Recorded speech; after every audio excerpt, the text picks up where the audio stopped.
Today I've been testing out Mizuno's JPX919 series of irons. Now this range of irons builds upon the success of the JPX900 series that was launched a few years ago. We've got three models to discuss. We've got the Tour, the Forged and the Hot Metal. Now I'm going to go through each of these irons individually, tell you how they compare, how they differ, the similarities they have and the technologies that are in each individual club head. I'm also going to tell you how I got on with these clubs out in the golf course and what the numbers have to say. Did some testing indoors just to see how each model stacked up against one another, so we'll run through that as well. First off, I'm going to get started with the Tour model. Now, I'm sure many of you are aware of just how popular the JPX900 Tour was for Mizuno. They had a lot of contracted and non-contracted players putting it in the bag out on tour. Most notably Brooks Koepka. He had the 900 Tours in his bag for all three of his major wins over the last 2 years. With the 919 Tour, the design principles stayed fairly similar. They've not gone too far away from the principles of the 900 Tour, but instead refined it and perfected it just to give you a bit more feel and a wee bit more performance, and also a slightly cleaner aesthetic.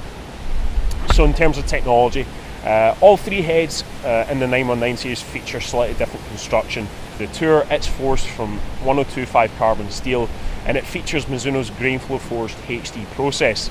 Now this process, something we first saw in the MP18 series, just helps to enhance that renowned Mizuno feel, that soft, buttery feel at impact. We also have a new stability frame on the back here. As you can see, it's open at the heel portion, so that allows more weight to be focused towards the toe area, and that's just going to give you a bit more stability through the turf, give you a wee bit more forgiveness and make these clubs a wee bit easier to launch than their predecessor.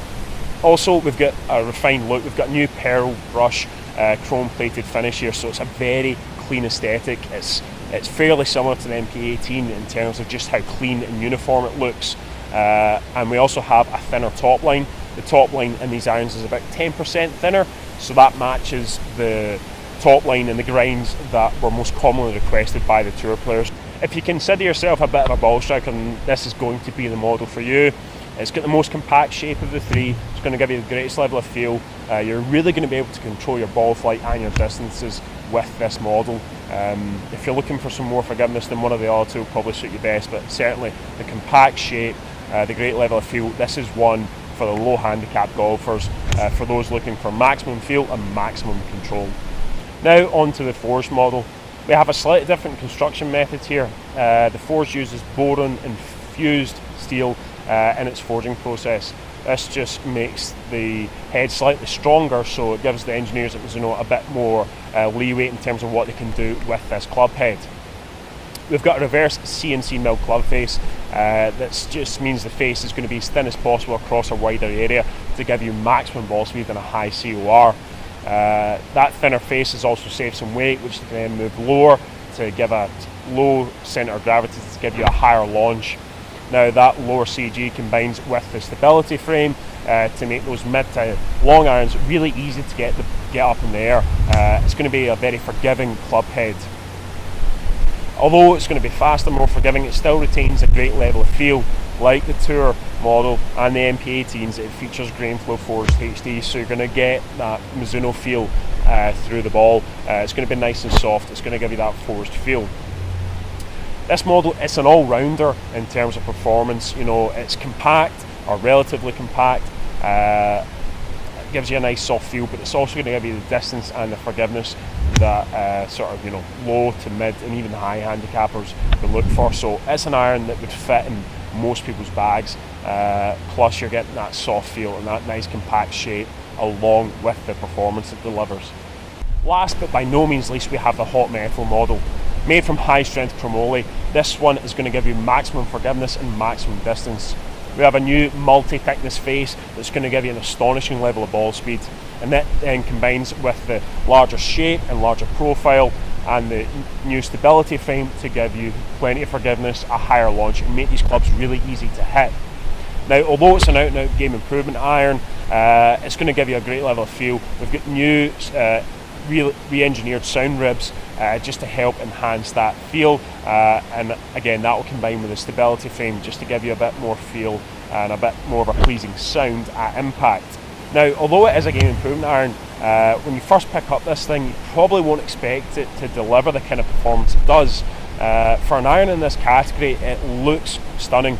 It's got that pearl brush finish as the other two do. It looks great, it looks very clean, and to be honest, the top line isn't all that thick compared to some other game improvement irons, so for what is a relatively compact shape in that game improvement iron, this thing really packs a punch. It's going to give you plenty of distance and plenty of forgiveness, so this is one, if you're looking for the most help with your iron game, if you're looking for maximum distance, the hot metal is the one for you. I'll run through the numbers I got with these irons, and they pretty much back up what you would expect to see. So I was using a 7 iron with each model, using my Skytrack. First off, we get started with the Tour. Ball speed 125 miles an hour, launching at 17 degrees spin, just over 6,500, and carrying 174 yards. Now, with a 7 iron, that's what I expect to see from this iron. Those are my numbers. I play with a compact, better player design, so it's filling in exactly what you expect to see. It's going to deliver that distance control and what you would expect from an iron in this category. We then move on to the forged. Now, you see the ball speed jump up ever so slightly to 126, launch angle creep up again slightly, but the spin rate's dropped down, so it's just under 6,000, and the carry is jumped up 6 yards to 180. So that's what we would expect to see. As Mizuno say, it's their fastest forged iron they offer, so getting a wee bit more speed, a wee bit less spin, also thanks to the construction of the forged model. So there we go, some more distance, an extra 6 yards with the forged model, pretty much what I expected to see. Finally, on to the hot metal, and you see the ball speed jump up to 128, so again, some more ball speed. The launch hanging about the same area, just under 17 degrees, spinning again under 6,000, but the carry distance is up another 4 yards over the forged, up 10 yards on the Tour, 184 yards. All three models have been designed with different kind of golfers, different kind of swing types in mind, but all three hit their marks perfectly. There's a Mizuno iron out there for you. If you're looking for the most compact shape, the most control, and the best feel, you've got the Tour model. If you're looking for a bit more speed, but with great feel, you've got the forged. If you're looking for out and out speed and maximum forgiveness, you have the hot metal. All three hit their marks, so regardless of what kind of golfer you are, what you're looking for, there is going to be an iron there for you in this new series. If you've enjoyed this video, please hit the like button, subscribe to our YouTube channel, and also thank you for watching.